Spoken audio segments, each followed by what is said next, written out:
ಸ್ನೇಹಿತರು ಎಲ್ರಿಗೂ ನಮಸ್ಕಾರ. ಫಸ್ಟ್ ಟೈಮ್ ನೋಡ್ತಾ ಇರೋರು ಕೂಡಲೇ ಸಬ್ಸ್ಕ್ರೈಬ್ ಮಾಡಿ, ಹಾಗೆಯೇ ನಿಮ್ಮೆಲ್ಲ ಸ್ನೇಹಿತರಿಗೂ ಶೇರ್ ಮಾಡಿ. ಒಂದು ಭಾಳ ಪ್ರಮುಖವಾದಂಥ ಅಪ್ಡೇಟ್ ಬರ್ತಾ ಇದೆ. ಈಗ ತುಂಬ ಜನ ಕೇಳ್ತಾ ಇದ್ರು, so 2027 income and caste certificate issues ಏನು ಸಮಸ್ಯೆಗಳಾಗಿತ್ತು ಎಕ್ಸಾಮ್ ಬರೆದಂಥ ಅಭ್ಯರ್ಥಿಗಳಿಗೆ ಈವನ್ ಸೆಲೆಕ್ಷನ್ ಲಿಸ್ಟಲ್ಲಿ ಇದ್ದರೂ ಕೂಡ ಸೊ ಫೈನಲಿ ಅದು ಮೊನ್ನೆ ಕೋರ್ಟು ಸೊ ಓವರಲಿ ಡೈರೆಕ್ಷನ್ಸ್ ಪಾಸ್ ಮಾಡಿತ್ತು.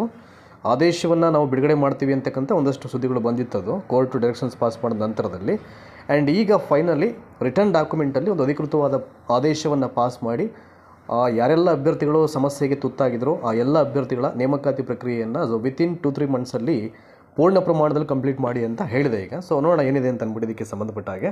ಸೊ ಲೆಟ್ಸ್ ಸಿ, ಪದವೀಧರ ಶಿಕ್ಷಕರ ನೇಮಕಾತಿಗೆ KAT ಅಧಿಕೃತ ಆದೇಶ, ಪತಿ ಮತ್ತು ಪೋಷಕರ ಆದಾಯ ಪ್ರಮಾಣ ಪತ್ರ ಎರಡೂ ಪ್ರಮಾಣ ಪತ್ರವನ್ನು ಕನ್ಸಿಡರ್ ಮಾಡಿದ್ದಾರೆ.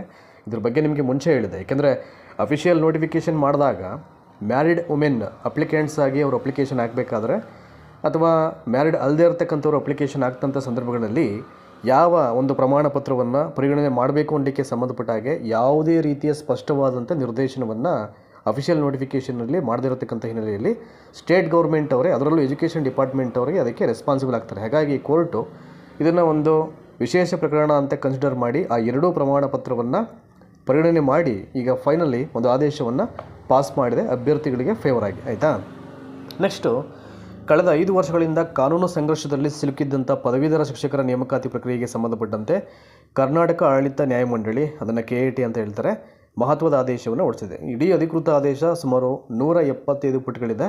ಅದೊಂದು ಈಗ ಡಿಸ್ಕ್ಲೋಸ್ ಮಾಡಿದ್ದಾರೆ. ಅದು we are waiting for that copy. ನಾವು ಸಾಕಷ್ಟು ಮೆಸೇಜ್ ಮಾಡಿದ್ರೆ ನೀವು ಗೊತ್ತಿರೋರಿಗೆ ಅದು ಸಿಕ್ತು ಅಂತಂದರೆ ವೆಬ್ಸೈಟಲ್ಲಿ ಬಿಟ್ಟರೆ ಅದನ್ನು ಟೆಲಿಗ್ರಾಮ್ ಮತ್ತು ವಾಟ್ಸಪ್ಪಲ್ಲಿ ಶೇರ್ ಮಾಡ್ತೀನಿ ನಾನು. ಅಧಿಕೃತ ಆದೇಶ ಆಗಿರೋದಂತೂ ಇಟ್ಸ್ ಎ ಶೋರ್, ಕನ್ಫರ್ಮ್ ಆಗಿದೆ. ಸುಮಾರು 175 ಪುಟಗಳ ಸುದೀರ್ಘ ಅಧಿಕೃತ ಆದೇಶ ಹೊರಡಿಸಿರತಕ್ಕಂಥ KAT ಮುಖ್ಯಪೀಠವು ಎರಡೂ ಬದಿಯ ಅರ್ಜಿದಾರರಿಗೆ ನೇಮಕಾತಿ ನೀಡುವಂತೆ ಸರ್ಕಾರಕ್ಕೆ ಸೂಚನೆಯನ್ನು ನೀಡಿದೆ. ಸ್ಟೇಟ್ ಗೌರ್ಮೆಂಟು ಇನ್ನು ಯಾವುದೇ ಕಾರಣಕ್ಕೂ ಡಿಲೇ ಮಾಡೋಂಗಿಲ್ಲ. ಸೊ ಇವ್ರಿಗೆ ಫೇವರಾಗಿ ಏನು ಮಾಡಬೇಕು ಅಂತಂದರೆ ಈಗ ಇಮಿಡಿಯೇಟು ಅಧಿಕೃತ ಆದೇಶ ಬಂದ ನಂತರದಲ್ಲಿ ಅವ್ರಿಗೂ ಕೂಡ ಒಂದು ಕಾಪಿ ಕೊಡಬೇಕಲ್ಲ, ಅವ್ರಿಗೆ ಅಪಾಯಿಂಟ್ಮೆಂಟ್ ಆರ್ಡ್ರು ಇವೆಲ್ಲ ಏನು ಪ್ರಕ್ರಿಯೆ ಎಲ್ಲ ಮಾಡಬೇಕಲ್ಲ, ಅದನ್ನು ಮಾಡೇ ಮಾಡ್ತಾರೆ. ಈಗ ಸರ್ಕಾರಿ ನೇಮಕಾತಿಯಲ್ಲಿ ವಿವಾಹಿತ ಮಹಿಳೆಯರು ಪತಿ ಆದಾಯ ಪ್ರಮಾಣ ಪತ್ರ ಸಲ್ಲಿಸಬೇಕೆ ಅಥವಾ ಪೋಷಕರದ್ದೇ ಎಂಬ ವಿವಾದ ತಲೆದೂರಿತ್ತು. ಇದರಿಂದಾಗಿ OBC ಅಭ್ಯರ್ಥಿಗಳ ನೇಮಕಾತಿ ಪ್ರಕ್ರಿಯೆ ಡಿಲೇ ಆಗಿತ್ತು. ಅದು 1-2 ತಿಂಗಳಲ್ಲ, 5 ವರ್ಷಗಳ ಕಾಲ ನಿರಂತರ ಹೋರಾಟ ಮಾಡಿದ್ದವರು. ಈ ಗೊಂದಲದಿಂದಾಗಿ ಅನೇಕ ಅಭ್ಯರ್ಥಿಗಳು ನ್ಯಾಯಾಲಯದ ಮೊರೆಯನ್ನು ಹೋಗಿದ್ದರು. ನೇಮಕಾತಿ ಪಟ್ಟಿಯಲ್ಲಿ ಈಗಾಗಲೇ ಹೆಸರಿಸಲ್ಪಟ್ಟಿರತಕ್ಕಂಥ ಪತಿಯ ಆದಾಯ ಪ್ರಮಾಣ ಪತ್ರ ಸಲ್ಲಿಸಿರತಕ್ಕಂಥ ವಿವಾಹಿತ ಮಹಿಳಾ ಅಭ್ಯರ್ಥಿಗಳ ನೇಮಕಾತಿ ಕಾನೂನುಬದ್ಧವಾಗಿದೆ. ಅವರನ್ನು ಯಾವುದೇ ಕಾರಣಕ್ಕೂ ಈ ಶಿಕ್ಷಕರ ನೇಮಕಾತಿ ಪ್ರಕ್ರಿಯೆಯಿಂದ ಹೊರಹಾಕಂಗಿಲ್ಲ. ಸರ್ಕಾರದ ಆರಂಭಿಕ ತಪ್ಪಿನಿಂದಾಗಿ ಈ ಗೊಂದಲ ಉಂಟಾಗಿದೆ. ಹಾಗಾಗಿ ಇದನ್ನು ಒಂದು ಸ್ಪೆಷಲ್ ಒಂದು ಪ್ರಕರಣ ಅಂತ ಹೇಳಿ ಅದನ್ನು ನಾವು ಕನ್ಸಿಡರ್ ಮಾಡಿದ್ದೀವಿ ಅಂತ ಕೋರ್ಟ್ ಹೇಳಿದೆ KAT. ಅದರಂತೆ ಪೋಷಕರ ಆದಾಯ ಪ್ರಮಾಣ ಪತ್ರ ಸಲ್ಲಿಸಿರತಕ್ಕಂಥ ಅಭ್ಯರ್ಥಿಗಳ ಅರ್ಜಿಯನ್ನು ಪುರಸ್ಕರಿಸಿ ಅವರಿಗೆ ನೇಮಕಾತಿ ನೀಡಬೇಕು ಎಂದು ನ್ಯಾಯಮಂಡಳಿ ಈಗ ಆದೇಶವನ್ನು ನೀಡಿರುವಂಥದ್ದು. ನೋಡಿ, ಅದಾದ ನಂತರದಲ್ಲಿ ಇದು ಇನ್ನೊಂದು ಪಾಯಿಂಟನ್ನು ಮೆನ್ಷನ್ ಮಾಡುತ್ತೆ. ಇಡೀ ನೇಮಕಾತಿ ಪ್ರಕ್ರಿಯೆಯನ್ನು ಈಗಾಗಲೇ 5 ವರ್ಷ ಆಗಿಬಿಟ್ಟಿದೆ, ನಾವು ಒಂದ್ಸಲ ಡೈರೆಕ್ಷನ್ಸ್ ಪಾಸ್ ಮಾಡಿದ ನಂತರದಲ್ಲಿ ಮತ್ತೆ ಡಿಲೇ ಮಾಡೋಂಗಿಲ್ಲ ಅಂತ ಸ್ಟ್ರಿಕ್ಟಾಗಿ ಹೇಳಿದೆ ಕೋರ್ಟ್. ಈಗ ಮುಂದಿನ 3 ತಿಂಗಳ ಒಳಗಾಗಿ ಪೂರ್ಣಗೊಳಿಸಬೇಕು ಎಂದು ಸರ್ಕಾರಕ್ಕೆ ನಿರ್ದೇಶನವನ್ನು ನೀಡಲಾಗಿದೆ. ಸೊ ಇದು ಲಾಸ್ಟ್ ವೀಕು ಮೌಖಿಕವಾಗಿ ಹೇಳಿದರು, ಬಟ್ ಯಾಕೆಂದರೆ ಅವೆಲ್ಲವನ್ನು ಈಗ ಆದೇಶವನ್ನು ಕೋರ್ಟ್ನ ಒಂದು ಅಧಿಕೃತ ಆದೇಶ ಪ್ರತಿಯನ್ನು ಪ್ರಿಪೇರ್ ಮಾಡಲಿಕ್ಕೆ ಒಂದಷ್ಟು ಟೈಮ್ ಬೌಂಡಿಂಗ್ ಅಂತ ಬೇಕಾಗುತ್ತೆ. ಸೊ ಈಗ ಫೈನಲಿ ಲಿಖಿತ ರೂಪದ ವಿಸ್ತೃತ ಆದೇಶವನ್ನು ಪ್ರಕಟ ಮಾಡಿದೆ. ಸುಮಾರು 175 ಪೇಜ್ ಇದೆ ಅದು ಆದೇಶ.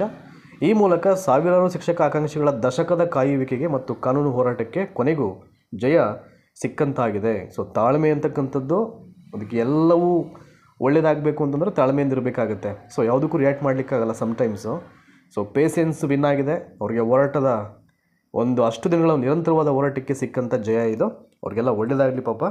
ಸೊ 5 ವರ್ಷಗಳು ಎಂಥ ಒಳ್ಳೆ ಸರ್ವಿಸ್ ಆಗ್ತಾಯಿತ್ತು. ಸೊ ಅವಳಿಗೆ ಒಳ್ಳೆ ವೇತನ ಸಿಗ್ತಾಯಿತ್ತು, ಎಲ್ಲವನ್ನೂ ಕಳ್ಕೊಂಡ್ರು, ಬಟ್ ಏನೂ ಮಾಡಲಿಕ್ಕಾಗಲ್ಲ. ಸೊ ಫೈನಲಿ ಆಫ್ಟರ್ 5 ಇಯರ್ಸ್ ಒಳ್ಳೆಯದಾಗಿದೆ. ಸೊ ಅವ್ರಿಗೆ ದೇವರು ಇನ್ನೂ ಒಳ್ಳೇದು ಮಾಡಲಿ.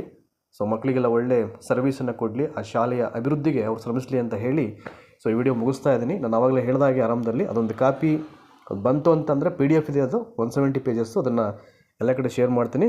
Thank you so much.